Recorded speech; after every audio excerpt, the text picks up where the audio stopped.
Light No Fire is a medieval exploration game being developed by Hello Games, the same developers that made No Man's Sky. For me, this is a highly anticipated game that I have even higher expectations for. And I think I speak for a lot of No Man's Sky fans when I say I'm more than excited for the release of this game, which is yet to be announced, but some sources say it could be in 2024 earliest. However, I don't think this is going to happen considering we're coming to the end of the year. In this video, I'll do a deep dive on the three main reasons I believe Light No Fire will thrive or fall, depending on how the problems I present are managed, or if they're even problems at all. I'll break the video up into three main segments to make it easier, being 1. The amount of content at launch, 2. The repetitive gameplay loop, and 3. The procedural generation. These are the three main aspects I believe will be the make or break for the launch of this game.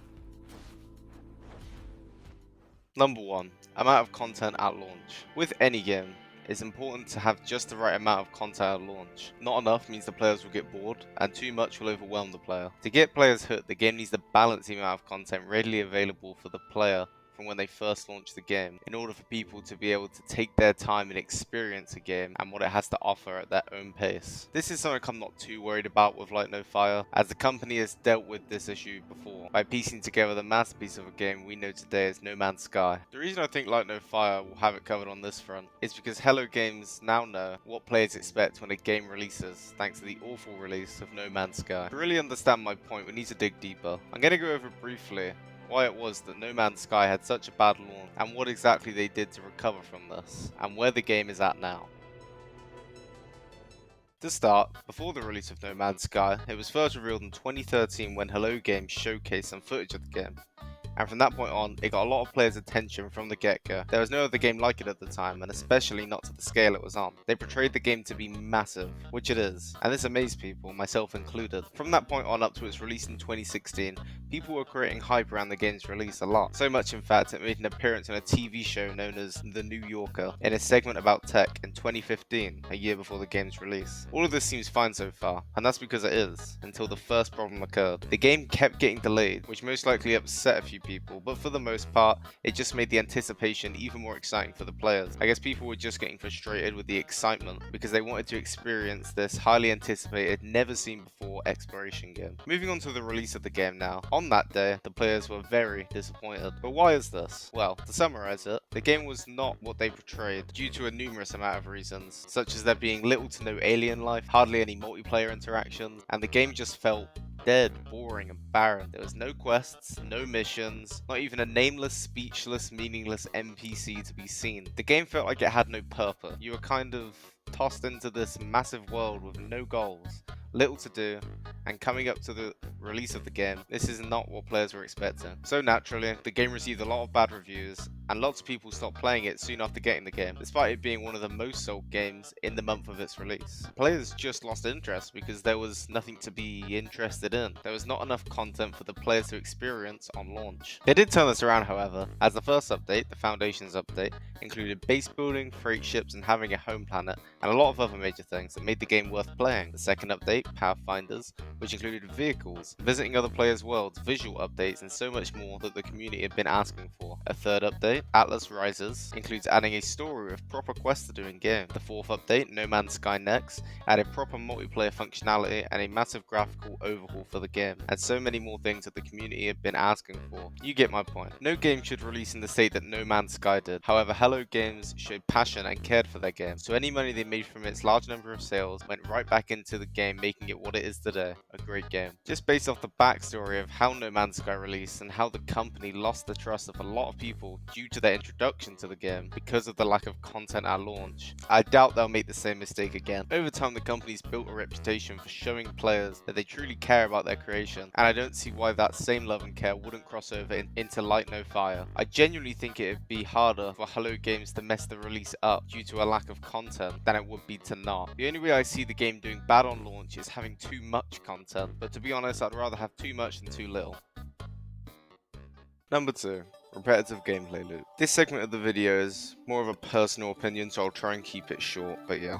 Regularly in games, you see people getting bored of them because of their repetitive nature. The best example I can think of this is Call of Duty. You hear people saying it a lot when Activision releases a new COD and it's the same thing over and over again, just recycled content with little to no change. This can come across as not only boring for the player, but give a lazy reputation for the company. Me personally, I agree with these statements. I played the more recent Call of Duties up to Modern Warfare 3, all the way from World at War, including some niche ones such as Call of Duty Declassified, which was a release for the PS Vita. And you know what I noticed? Nothing changes. Sure, the movement and things like graphics have developed over time, but the basic core of the game is always the same, which is fine in most cases, but it just gets boring after a while. The objective is always the same, which in Call of Duty is to eliminate your opponents. And that's pretty much it. That's why I love zombies so much, because it's more than just killing zombies. There's steps you have to take in order to get perks, by turning on the power, or getting steps done to turn on Pack-a-Punch. And the Easter eggs are their own treat in themselves. Sure, they can be random, but they're different, and it changes every time, based on what map you play. So for Light No Fire, how might this occur? Well, going back to No Man's Sky, I have to admit, the game can feel very repetitive at times. Sure, there's a lot to do and it seems limitless, but a lot of the time you're doing the same or similar kinds of missions, just for different reward. Obviously, this has gotten better over time, and currently, in the game, there's a large variety of things to do. But the game wasn't always like that. It wasn't until they started adding story updates after their 4th update for the game that this really got expanded on, and it's something that was molded carefully over time. This is the reason I worry Light No Fire might not have a large variety of quests or things to do at launch, because in No Man's Sky, it was made over a long period of time. So without copying the formula that No Man's Sky uses, how will the quests have variety? I'm sure Hello Games has this covered, but I'm more just limiting my expectations. However, they have such innovative ideas for previous games, so I'm sure they'll do fine. It can be hard to make different kinds of quests for games, and some game developers are even as hysterical to think that doing a fetch quest over and over again in a game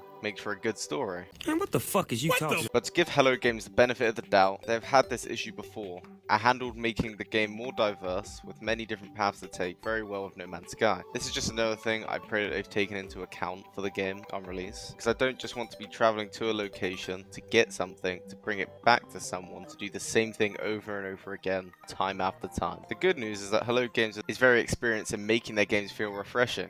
If you've ever played No Man's Sky in the past, but you haven't recently, I urge you to re-download it, and you'll understand what I mean. Their past track record of updates for No Man's Sky makes the game feel cared for, as well as fresh, and showing their community that they'll listen.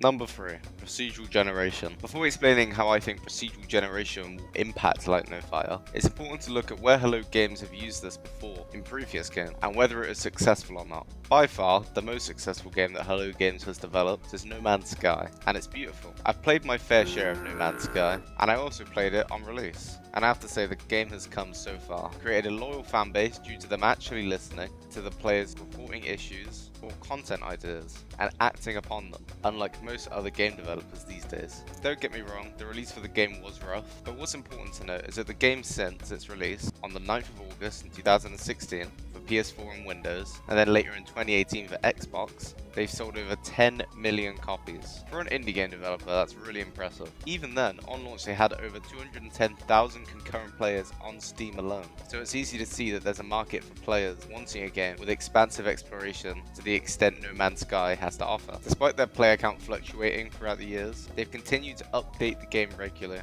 with around 35 named updates and with hundreds of game patches throughout its current lifespan to date. So why am I talking about No Man's Sky again?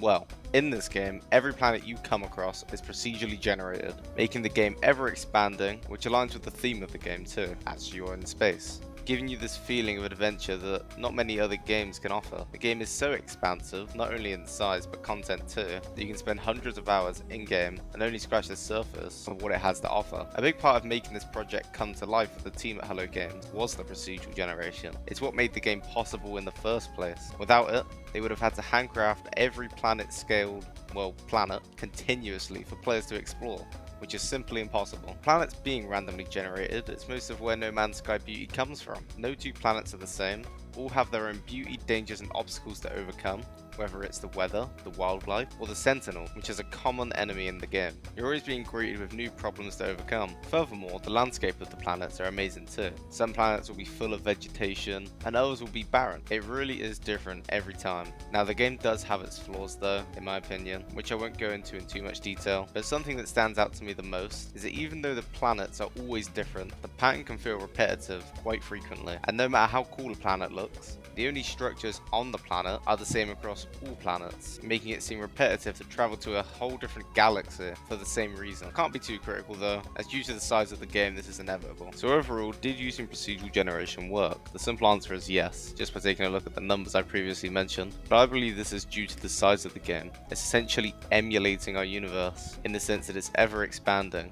and there's no end to it, making the game work in sync with its design choice. However, will this be the same for Light No Fire? Now before I get too critical, I do have high hopes for the game, and I don't think that it being procedurally generated is a bad thing, especially for a game like this. It would be different if Call of Duty started making procedurally generated maps, for example, because that would just be lazy, but this isn't the case here. Light No Fire is a lot bigger, and therefore it's okay, as well as being made by a much smaller team. So I'm just going to point out what problems might occur in doing this, and what some people's first impressions might be. So, in Light No Fire, it's based on a Earth-sized planet, meaning it'd be very difficult to design a world-sized map, especially as we are still talking about an indie game studio here. Because of this, they have decided to make the world procedurally generated. So is this a bad thing? Well, the short answer is no. Hello Games has definitely got a high budget for the game, although I can't find an exact amount online, probably due to the massive success of No Man's Sky, as it is one of the top 12 gross revenue games in 2016. But handcrafting a world-sized map would take years upon years upon years, especially with the amount of staff that work there compared to other game studios that are a lot larger. The most recent update for the number of employees working at Hello Games was in 2022, reporting that they had around 45 employees, which is really low. This isn't a bad thing though. If anything, it's better, as the studio would most likely have more communication when making Light No Fire, resulting in a better quality game. However, due to the manpower being smaller, it's understandable why the developers chose to make the planet procedurally generated. I personally have no problem with it. However, going back to No Man's Sky's use of it, the main reason I think people accepted it and it worked so well was because of how expansive making a whole functioning universe is. Whereas with Light No Fire, it's just one planet, which is a significant downsize in the exploration side of things, or so you would think. The saying of the game has an impact on this though. In No Man's Sky, you're an intergalactic being that travels to different solar systems regularly, equipped with high-end spaceships that NASA only dreams of having. However, in the setting for Light No Fire, it's more medieval and not as modernized. You're essentially a being on a planet with not much technological advancements. In the trailer, the most mobility I saw a character use was a dragon, and I think that's fine because of this reason. The setting for Light No Fire makes the planet almost feel as big as the entirety of No Man's Sky, due to you not just being able to hyperdrive with a spaceship across to the other side of the planet in a matter of seconds. The limited mode of transport being showcased in the trailer is a good thing, as it fits not only the environment you're in, but the size of the world too. Obviously, not much has been released about the game yet, but I can imagine making a plan to hike to the top of a mountain or across a valley of some kind.